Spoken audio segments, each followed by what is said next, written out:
நம்மள நிறைய பேருக்கு இந்த ஷேர் மார்க்கெட் அப்படின்ற ஒரு விஷயம் சூதாட்டம் மாதிரியும் பணக்காரங்களுக்கு மட்டுமே தெரிஞ்ச பிளாட்ஃபார்ம் மாதிரி தானே தெரியும். ஆமாப்பா, இந்த வீடியோக்கு நடுவில் வர அட்வர்டைஸ்மெண்ட்ஸ் எல்லாம் பார்த்துதான் ஷேர் மார்க்கெட்னு ஒண்ணு இருக்குதுன்னே தெரிஞ்சுக்கிட்டேன்னு சொல்ற ஆட்கள் தான் நிறைய பேர். அப்படிப்பட்ட ஷேர் மார்க்கெட்னா என்னன்னு முடிஞ்ச வரைக்கும் தெளிவுபடுத்தி இருக்கோம். வீடியோவை முழுமையா பார்த்து எளிமையா கத்துக்கோங்க. இது உங்க மோட்டிவ் இன்வெஸ்டர், நான் உங்க விவேக். வாங்க வீடியோக்குள்ள போலாம். முதல்ல ஷேர்னா என்ன அப்படின்றத நம்ம தெரிஞ்சுக்கிறோம். அதுக்கு ஒரு குட்டி எக்ஸாம்பிள் தரங்க. என்கிட்ட ஒரு கம்பெனி இருக்கு, அதோட மதிப்பு 50 லட்சம்னு வச்சுக்கோங்க. ஆனா நான் இப்போ என்னோட கம்பெனியை டெவலப் பண்ண போறேன். அதுக்கு எனக்கு ஒரு 20 லட்சம் ரூபாய் வேணும். நான் லோனாவோ இல்ல வெளியில யார்கிட்டயாவது வாங்கினேன்னா நான் அந்த அமௌண்ட்டை வச்சு ப்ராஃபிட் பாக்குறத காட்டிலும் நான் வாங்கின அமௌண்ட் கட்டுற இன்ட்ரெஸ்ட் தான் கூடுதலா இருக்கும். அதுக்கு பதிலா எனக்கு தேவையான 20 லட்சம் ரூபாய்க்கு என் கம்பெனில இருந்து ஒரு 2000 பார்ட்னர்ஸ் சேர்த்துக்க போறேங்க. ஒவ்வொருத்தரும் 1000 ரூபாய் வீதம் எனக்கு 2000 பார்ட்னர்ஸ் கொடுத்தாங்கனாலே எனக்கு 20 லட்சம் ரூபாய் வந்துடும். இந்த மாதிரி கம்பெனிக்கு தேவையான பணத்தை கம்பெனியோட மதிப்பை வச்சு பிரிக்கிறதுக்கு பேர் தான் ஷேர்ஸ்னு சொல்லுவாங்க. ஆமா, என் கம்பெனிக்கு தேவையான ஷேர்ஸ் அப்ப நான் வித்துட்டேன். இதை நான் எங்க போய் விக்கிறது, யார் என்கிட்ட இருந்து வாங்குவா,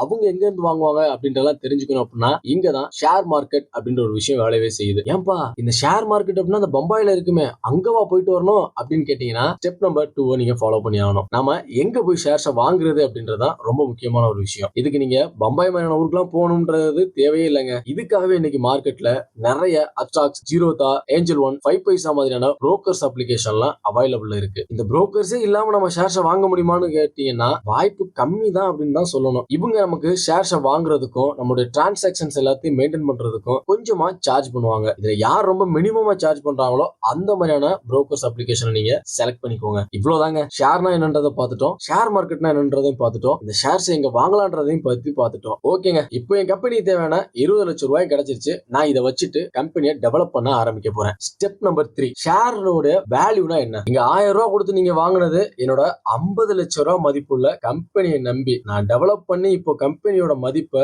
1 கோடி ரூபாய்க்கு மேல கொண்டு வந்துட்டேன்னா உங்களுடைய ஷேர் 1000 ரூபாயில இருந்து 2000 ரூபாய் வந்து மாறி இருக்கும். சப்போஸ் நான் கம்பெனியோட மதிப்பை 25 லட்சம்னு குறைச்சு விட்டேன்னு வச்சுக்கோங்களேன், டெவலப்பே இல்ல, கம்பெனி சறுக்கிட்டே போயிருச்சு அப்படின்னா நீங்க 1000 ரூபாய் கொடுத்து வாங்கின ஷேரோட வேல்யூ இப்போ வெறும் 500 ரூபாய் இருக்கும். இதுதாங்க ஷேர்ஸோட அப் அண்ட் டவுன் வேல்யூன்னு சொல்லக்கூடியது. ஸ்டெப் நம்பர் 4, ஆமா தம்பி, இந்த ஷேர்ஸை வந்து கம்பெனி வந்து விக்கிறதுக்கு ஷேர் மார்க்கெட் வச்சிருப்பாங்க, இதை நாங்க எங்க போய் விக்கிறது அப்படின்னு உங்களுக்கு ஒரு கேள்வி இருக்கும். இப்போ ஒருத்தர் தன்னோட ஷேரை விற்கணும் அப்படின்னு முடிவு பண்ணிட்டாருன்னா ஷேர் மார்க்கெட்ல தான் போய் விற்பாரு. அதை இன்னொரு நபரு அதே ஷேர் மார்க்கெட்ல வாங்கவும் செய்வாரு. இது எல்லாருக்குமே தெரிஞ்ச ஒரு விஷயம் தான். இங்கதான் நீங்க ஒரு விஷயத்த கவனிச்சாகணும். செல் பண்றவரும் நம்மள மாதிரி ஒருத்தர், வாங்குற நாமளும் அப்படித்தான். இதனால கம்பெனி கிட்ட நாம போக போறதே கிடையாது. ஏன்னா கம்பெனி தனக்கு தேவையான 20 லட்சம் ரூபாய்க்கு தான் ஷேர்ஸை இன்ட்ரோடியூஸ் பண்ணாங்க. அதை வச்சு டெவலப்பும் பண்ணிட்டாங்க. உங்ககிட்ட இருக்க 1000 ரூபாய் ஷேர்ஸ் மாதிரியே கம்பெனி கிட்டையும் நிறைய 1000 ரூபாய் ஷேர்ஸ் தான் இருக்கும். நிறைய ஷேர்ஸ் வச்சிருக்கிறதுனால அவங்க கம்பெனியை ஓன் பண்றாங்க. கம்மியான ஷேர்ஸ் வச்சிருக்கிறதுனால நீங்க